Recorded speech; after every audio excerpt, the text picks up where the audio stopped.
اکثر لوگوں کا ماننا ہے کہ ماہ سفر ایک منحوس مہینہ ہے۔ اس مہینے میں شادی بیاہ، نیا کاروبار اور خوشی کے ہر کام سے پرہیز کیا جاتا ہے۔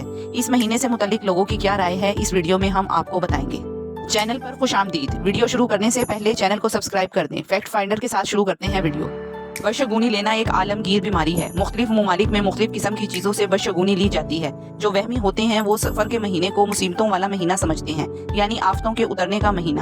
بالخصوص سفر کے ابتدائی 13 دنوں کو 13 تیزی کے نام سے جانا جاتا ہے۔ ان 13 دنوں کو بہت زیادہ منحوس خیال کیا جاتا ہے۔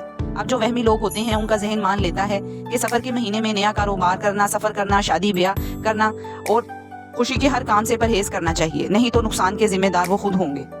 لوگوں کا ماننا ہے کہ ماہ سفر ایک منحوس مہینہ ہے۔ ماہ سفر اور توہم پرستی، ان دونوں کی حقیقت کیا ہے، اس کی تفصیلات ہم آپ کو بتاتے ہیں۔ یہ ایک روشن حقیقت ہے کہ اسلام نے اپنی آمد کے ساتھ ہی عقائد کی خرابی میں مبتلا لوگوں کو صاف ستھرا عقیدہ عطا کیا، غیر اللہ کے خیر و شر اور نفع و نقصان کے مالک ہونے کی تردید فرمائی۔ اسلام کے آنے سے پہلے مختلف قسم کے بد عقیدوں اور مختلف خرافات میں لوگ مبتلا تھے۔ بدشگونی لینا، پرندوں کے ذریعے فال نکلوانا، پتھروں اور دیگر چیزوں کو فائدہ اور نقصان کا ذمہ دار ٹھہرانا، ستاروں کو دیکھ کر اچھائی اور بھلائی کے فیصلے کرنا، جانوروں کے ذریعے بدگمان ہونا، یہ سب برائیاں دور جہالت کے زمانے میں پائی جاتی تھیں۔ اسلام سے پہلے کی ایسی بدگمانیوں اور توہمات میں سے ایک بدگمانی ماہ سفر سے متعلق بھی ہے۔ مختلف وجوہات کی وجہ سے لوگ اس مہینے کو منحوس سمجھتے تھے۔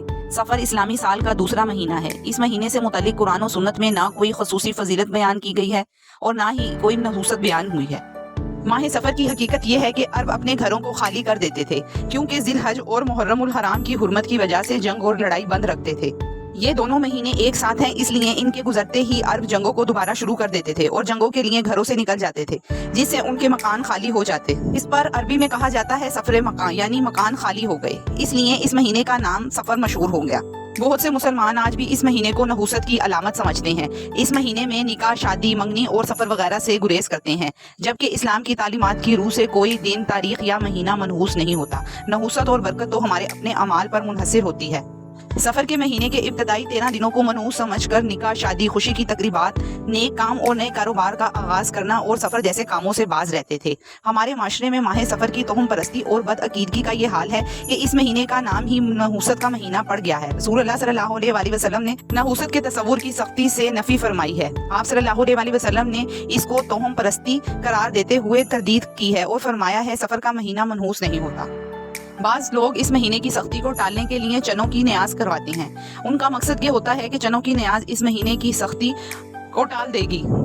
آپ صلی اللہ علیہ وآلہ وسلم نے ایک جگہ پر لا سفرہ کہا، یعنی سفر کچھ نہیں۔ ان سب چیزوں سے یہ بات ثابت ہوتی ہے کہ سفر کا مہینہ بھی دوسرے مہینوں کی طرح ہی ایک مہینہ ہے۔ نحوست اور آفات کا اس مہینے سے کوئی تعلق نہیں، یہ لوگوں کی توہم پرستی اور وہم ہے۔ امید ہے اس ویڈیو نے آپ کی معلومات میں اضافہ کیا ہوگا۔ ویڈیو پسند آئے تو ویڈیو کو لائک اور چینل کو سبسکرائب کر دیں۔ ویڈیو دیکھنے کے لیے شکریہ۔